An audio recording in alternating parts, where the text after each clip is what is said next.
కడప జిల్లాలో బాంబు దాడి తీవ్ర అలజడి రేపింది. వేముల కొత్తపల్లి వీఆర్ఏను టార్గెట్ చేస్తూ బాంబు దాడి జరిగింది. ఇంటి ఆరు బయట నిద్రిస్తున్న వీఆర్ఏ మంచం కింద జిలిటన్ స్టిక్స్ పేల్చారు దుండగులు. జిలిటన్ స్టిక్స్ పేలటంతో వీఆర్ఏ నరసింహులు అక్కడికక్కడే చనిపోయారు. ఆయన భార్యకు తీవ్ర గాయాలయ్యాయి. బాధితురాలిని కడప రిమ్స్కు తరలించారు. జిలిటన్ స్టిక్స్ దాడిలో మృతి చెందిన వీఆర్ఏ మృతదేహాన్ని వేంపల్లి ప్రభుత్వ ఆసుపత్రికి తరలించారు. ఈ ఘటనలో ఓ అనుమానితుడిని పోలీసులు అదుపులోకి తీసుకున్నారు. అక్రమ సంబంధమే దాడికి కారణంగా పోలీసులు గుర్తించినట్టు తెలుస్తోంది. వీఆర్ఏపై బాంబు దాడి ఘటనకు సంబంధించి మరింత సమాచారం మా ప్రతినిధి రమేష్ అందిస్తారు. రవీంద్ర నియోజకవర్గంలోని వేముల మండలంలో జిలిటన్ స్టిక్స్ పేలి ఒక వ్యక్తి మృత్యువాత పడ్డాడు. ఆ సంఘటన ప్రదేశంలో మనం ఉన్నాం. అవి ఎలా పేలాయి, ఎవరు పేల్చారు, ఏ విధంగా జరిగిందని అనేటువంటి సంఘటన తెలుసుకునే ప్రయత్నం చేద్దాం. మనం చూసినట్లయితే వేముల మండలంలోని కొత్తపల్లి గ్రామంలో మనం చూసినట్లయితే ఆదమరిచి నిద్రిస్తున్నటువంటి వేళ, అంటే వీఆర్ఏగా పనిచేస్తున్నటువంటి నరసింహులు, అతని భార్య సుబ్బలక్ష్మమ్మ ఆదమరిచి నిద్రిస్తున్నటువంటి ఈ ప్రదేశంలోనే వారి ప్రత్యర్థులు, అంటే వారితో గతంలో ఘర్షణకు పడినటువంటి కొంత ప్రత్యర్థులు జిలిటన్ స్టిక్స్ ఆ యొక్క మంచం కింది భాగంలో పెట్టి సమీపంలో ఉన్నటువంటి ఇంట్లో నుంచి పేల్చడం వల్ల అక్కడికక్కడే, అంటే వీఆర్ఏ నరసింహులు అక్కడికక్కడే మృతి చెందాడు. ఆయన భార్య సుబ్బలక్ష్మ మాత్రం తీవ్రంగా గాయపడింది. వారిని ఇప్పటికే ప్రభుత్వ ఆసుపత్రికి తరలించారు. మనం చూసినట్లయితే ఇప్పుడు పోలీసు బృందాలు సైతం ఇక్కడికి చేరుకునే డాగ్ స్క్వాడ్తో సైతం ఇక్కడ సంఘటనా ప్రదేశాన్ని కూడా క్షుణ్ణంగా పరిశీలన చేస్తూ వస్తున్నారు. ప్రమాద ఘటన గల కారణాలు ఏంటి, ఇది ఎలా జరిగింది, ఎన్ని జిలిటన్ స్టిక్స్ ఈ యొక్క ప్రమాదంలో ఉపయోగించారు అన్న కోణంలో పోలీసులు అయితే మాత్రం పూర్తిగా ఇక్కడ విచారణ చేస్తున్నారు. మనం చూసినట్లయితే ఇక్కడ చూస్తున్నాం కొన్ని వైర్లు ఇక్కడ మనకు కనిపిస్తున్నాయి.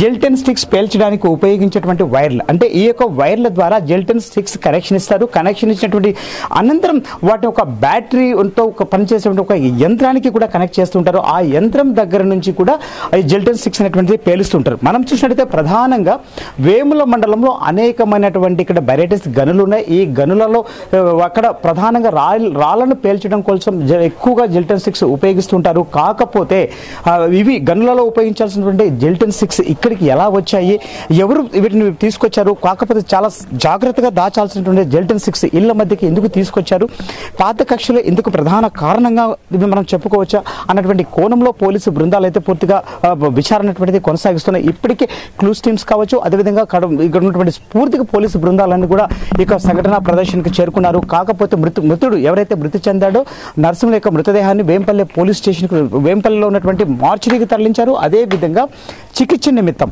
ఇక్కడ జిలిటన్ స్టిక్స్ ప్రమాదంలో తీవ్రంగా గాయపడినటువంటి సుబ్బలక్ష్మను మాత్రం ఇప్పుడే కడప రిమ్స్కి తరలించారు. మనం చూసినట్లయితే ఈ యొక్క ఇంటికి సమీప భాగంలోనే ఇదిగో ఇక్కడ పాడుబడినటువంటి ఇంటిని మనం చూడొచ్చు. ఈ ఇంట్లో నుంచి ఈ యొక్క వైర్ ఇక్కడ ఏదైతే మనకు వైర్ కనిపిస్తూ ఉందో ఈ వైర్ ద్వారానే జిలిటన్ స్టిక్స్ ను పేల్చడానికి ఉపయోగించారు. ఈ ప్రధానంగా ఈ పేల్చినటువంటి క్రమంలో, అంటే ఎవరైతే నరసింహులు ప్రత్యర్థులు ఉన్నారో వారు ఇక్కడే మాటు వేసి ఈ యొక్క పక్కా ప్లాన్ ప్రకారం ఎప్పుడైతే వారు ఆదమరిచి నిద్రించారో ఆ తరువాత ఈ యొక్క వైర్ల ద్వారా జిలిటన్ స్టిక్స్ ఉపయోగించి వారిని పేలుడేటువంటి కార్యక్రమానికి పాల్గొన్నాడు. దీంతో పూర్తిగా ఇక్కడ ఉన్నటువంటి రేకులు కావచ్చు, ఫ్యాన్ కావచ్చు, పూర్తిగా ధ్వంసమైనటువంటి దృశ్యాన్ని మనం చూడొచ్చు. ఎందుకంటే జిలిటన్ స్టిక్స్ అనేటువంటిది చాలా భారీ శబ్దంతో పాటు అత్యంత శక్తివంతమైనటువంటి జిలిటన్ స్టిక్స్ మనం చెప్పవచ్చు. ఇవి అంటే ప్రధానంగా అంటే ఈ సంఘటన ప్రదర్శన చూడడం కోసం భారీగా జన సమీకరణ చేరారు. అతి సమీపంలో ఉన్నటువంటి ఇల్లు కూడా పాక్షికంగా దెబ్బతిన్నాయి. ఎందుకంటే ఈ యొక్క జిలిటన్ స్టిక్స్ యొక్క ప్రభావం అనేటువంటిది చాలా తీవ్రంగా ఉంటుంది. ఈ నేపథ్యంలో ఈ ప్రాంతం అంతా కూడా అంటే ఒక అదురులకు మేము భయపడ్డాము, ప్రజలంతా కూడా ఉలిక్కి పడ్డాము. నిద్రిస్తున్నటువంటి వేళ అత్యంత భారీ శబ్దం రావడంతో తాము తీవ్రంగా భయాందోళనకు గురయ్యాము. అయితే మరి కాసేపట్లో సమీపంలోనే ఏడ్పులు వినిపించడంతో తాము ఈ సంఘటన ప్రదేశానికి చేరుకున్నామని ప్రజలు సైతం చెప్తున్నారు. కెమెరామ్యాన్ చాందుతో రమేష్, ఎన్టీవీ, పులివెందుల నుంచి.